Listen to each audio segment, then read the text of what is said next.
যোৱাকালি যেহেতু তোমালোকৰ এইচএছৰ ফলাফল ঘোষণা কৰিলে বহুত ছাত্ৰ-ছাত্ৰীয়ে ভাল ফলাফল দেখাব পাৰিছে এতিয়া সবৰ মনত প্ৰশ্ন হৈ আছে যে এইটো বছৰত স্কুটি পাবলৈ হলে আমি কিমান পাৰ্চেন্টেজ পাব লাগিব বা কিমান পাৰ্চেন্টেজ লাঘৱ হৈছে আসাম বাজেটত লগতে কিছুমান ছাত্ৰ-ছাত্ৰী ভাবি আছে আমি কোচিংৰ কাৰণে বাহিৰত যাম অসম এৰি বাহিৰৰ ষ্টেটত যাই কিনে তেওঁলোকে এনৰোল কৰিব বা তেওঁলোকে কোচিং কৰিব জেডাবলি নিটৰ কাৰণে আৰু ইয়াৰ মাজতে কিছুমান ছাত্ৰ-ছাত্ৰী আছে যে under graduate course BA BSc BCom নকৰে তেওঁলোকে ডিপ্লোমা কৰিব কিছুমানে ITI কৰিব কিছুমানে পলিটেকনিক কৰিব কিছুমানে বেলেগ ধৰণৰ ডিপ্লোমা কোৰ্স কৰিব সো সেই সকল ছাত্ৰ-ছাত্ৰী যদি 80+ পাইছে বা 75 পাইছে বা 60 পাইছে তেনেহলে সেই সকল ছাত্ৰ-ছাত্ৰীক এইটো বছৰত স্কুটি দিয়া হ'বনে না বা তেওঁলোকে স্কুটিৰ কাৰণে এলিজিবল হলে না নাই প্ৰতি বছৰে যেহেতু ডক্টৰ বাণীকান্ত মেধা বঁটা আঁচনিৰ জৰিয়তে স্কুটি প্ৰভাইড কৰি আছে অসমত ছাত্ৰ-ছাত্ৰীসকলক যেহেতু যোৱা বছৰ এই স্কুটি লৈ কেনে বহুত কন্ট্ৰভাৰ্সি চলিছিলে যোনসকল ছাত্ৰ-ছাত্ৰীয়ে 60% পাইছিলে ছোৱালীয়ে যদি 60% পাইছিলে তেওঁলোকক স্কুটি নিদিম বুলি কৈছিলে আকৌ যোনসকল ছাত্ৰই 75 পাইছিলে তেওঁলোকক কোৱা হৈছিলে যে আমি এবাৰ স্কুটি নিদিম 80% ধৰি দিয়া হৈছিলে কিন্তু হেতু বছৰত কিন্তু আসাম বাজেটত এইটো কথা লাগু হোৱা নাছিলে সেই কাৰণে কিন্তু যোৱা বছৰ সকলো ছাত্ৰ-ছাত্ৰীয়ে কিন্তু স্কুটি লাভ কৰিছিলে কিন্তু এইটো বছৰত যদি তোমালোকে স্কুটি পাবলৈ খোজা তেনেহলে কিন্তু তোমালোকৰ মিনিমাম পাৰ্চেন্টেজ 80 হ'ব লাগিব 80+ হলেহে তোমালোকে কি কৰিব পাৰিবা এতিয়া ছোৱালী কোৱা বা ল'ৰা কোৱা যদি তোমালোকৰ পাৰ্চেন্টেজ 80 আছে তেনেহলে তোমালোকে এটাকৈ স্কুটি লাভ কৰিবা আৰু এই কথাটো কি হৈছে অসম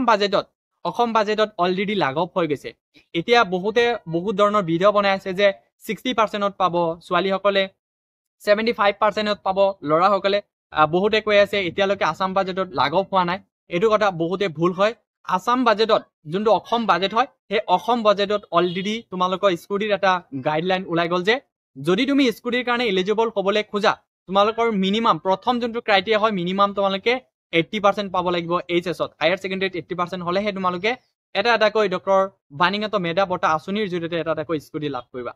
তোমালোকে স্ক্ৰিনত চাব পাৰিছা যে এই যোনটো আসাম বাজেট আছিলে সেই আসাম বাজেটত ধুনিয়াকে 262 লিখা আছে যে scooties have been distribute to student scoring 80% and above in the higher secondary examination under the doctor Banikanta Kakati merit award so ইয়াতে ধুনিয়াকে মেনশন কৰি দিছে যে যোনসকল ছাত্ৰ-ছাত্ৰী তোমালোকে এবাৰ হাই সেকেন্ডাৰী দিলা সো তোমালোকে হাই সেকেন্ডাৰীত 80+ তোমালোকে 80 ৰ ওপৰত পালেহে তোমালোকে এই ডক্টৰ বাণীকান্ত মেধা বঁটা আঁচনিৰ জৰিয়তে তোমালোকে একোটাকৈ তোমালোকে স্কুটি লাভ কৰিবলৈ সক্ষম হবা লগতে সেকেন্ড কথাটো হল যে তোমালোকে অসমৰ যিকোনো কলেজ আৰু ইউনিভাৰ্সিটিত এনৰোল হ'ব লাগিব আৰু লগতে তোমালোকে আন্ডাৰ গ্ৰেজুৱেট কোৰ্স কৰি থকা হ'ব লাগিব লগতে ৰেগুলাৰ ষ্টুডেন্ট হৈ থাকিব লাগিব যদি তোমাৰ ৰেগুলাৰ ষ্টুডেন্ট নহয় 75 ৰ তলত যদি এটেন্ডেন্স আছে তথাপি তোমালোকক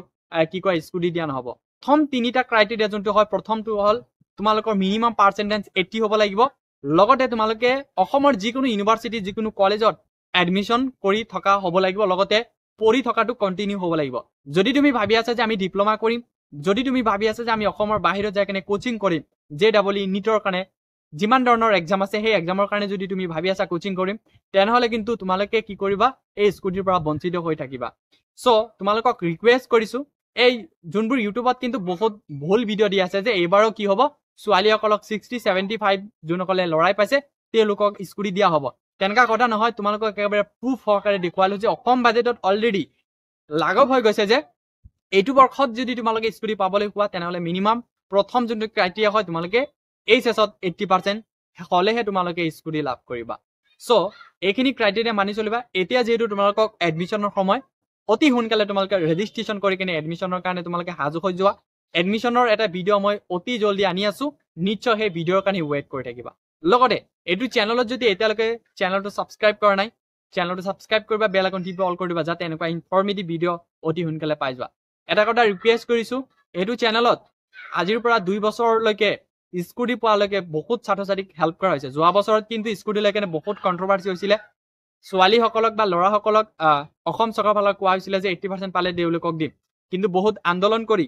বহুত কিবা কিবি কৰি তেওঁলোকে স্কুটি পাইছে কিন্তু তোমালোকে এইটো বছৰত ভুল নকৰিবা তোমালোকে যদি 80% পাইছা নিশ্চয় অসমৰ যিকোনো কলেজ বা ইউনিভাৰ্সিটিত এনৰোল কৰিবা ইউজিৰ কাৰণে এনৰোল কৰিবা ডিপ্লোমাৰ কাৰণে এনৰোল নকৰিবা বহুতে কৈ আছে আমি আইটিআই কৰি আমি স্কুটি পাম নে নাই ডাইৰেক্ট তোমালোকক কি কৰা হ'ব নামটো কৰ্তন কৰা হ'ব